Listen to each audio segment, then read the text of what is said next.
Blossom time.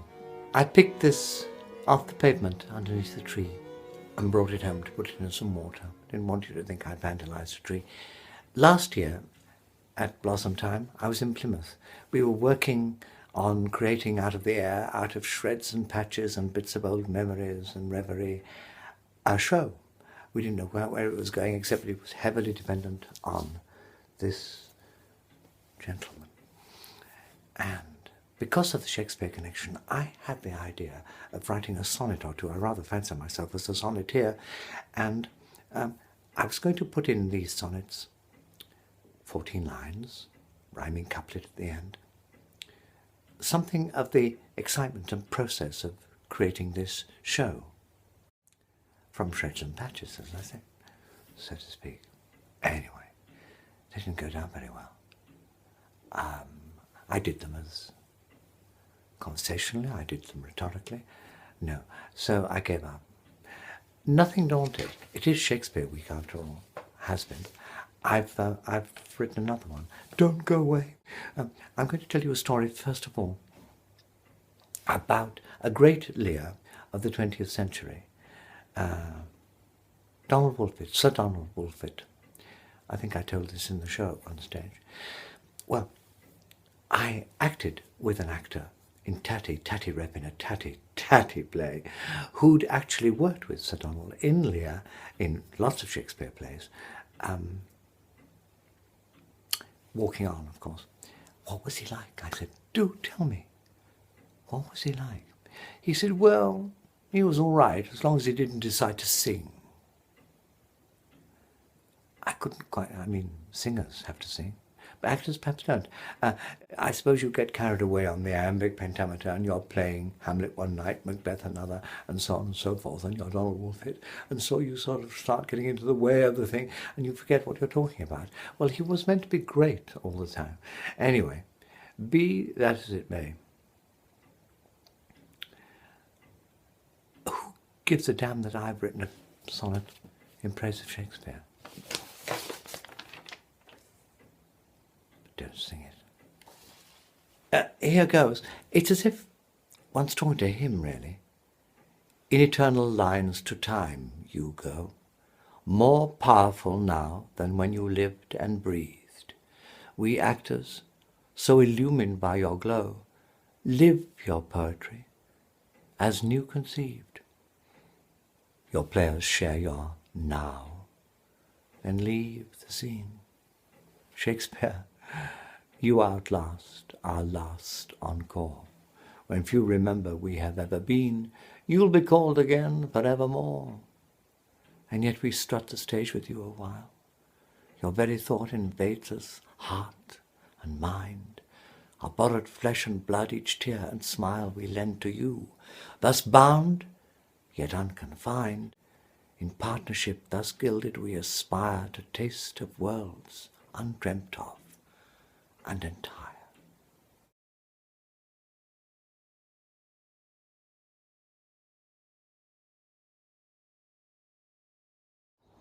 My choice of words is hardly idiomatic. To taste of worlds undreamt of and entire, illumined, do I think I sound dramatic? The hearer must be frighted with the false fire. The spell check says, of course, I can't use frighted. That's archaic, as is the sonnet form. Praise from me is bound to be thus blighted. Thus blighted. Oh, pastiche remains my norm. A blank page or a silence might prove better. Leave the bard alone and let him speak. Your poesy can never leave him debtor. Be content to leave him on his peak. Here in glory, even in his death, honour him and give his lines your breath. The Queen, my lord, is dead. She should have died hereafter. There would have been a time for such a word.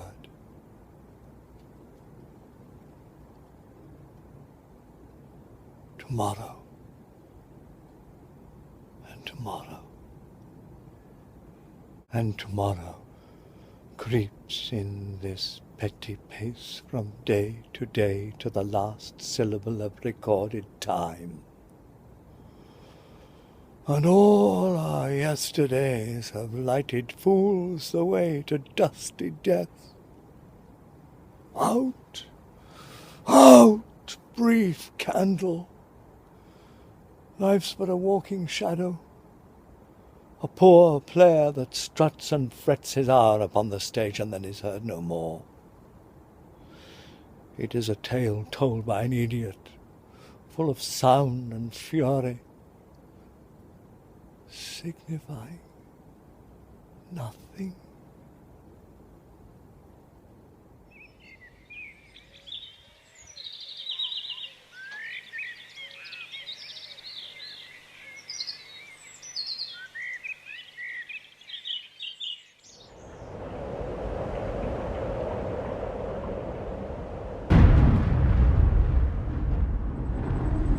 Poor naked wretches, wheresoe'er ye are, that bide the pelting of this pitiless storm, how shall your houseless heads, your unfed sides, your looped and windowed raggedness defend you from seasons such as these? Oh, I have ta'en too little care of this. Take physic, pomp. Expose thyself to feel what wretches feel, that thou mayst shake the superflux to them, and show the heavens more just.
When the night was and a little tiny boy, with a hey-ho, the wind and the rain, a foolish thing was but a toy, and the rain it rained up every day. When I came to man's estate, with a hey-ho, the wind and the rain, against knaves and thieves men shut their gate, and the rain it raineth every day. When I came, alas, to wive, with a hey-ho, the wind and the rain, with swaggering could I never thrive, and the rain it raineth every day. A long time ago, the world begun, with the hey-ho, the wind and the rain. But that's all one, our play is done, and we'll strive to please you every day.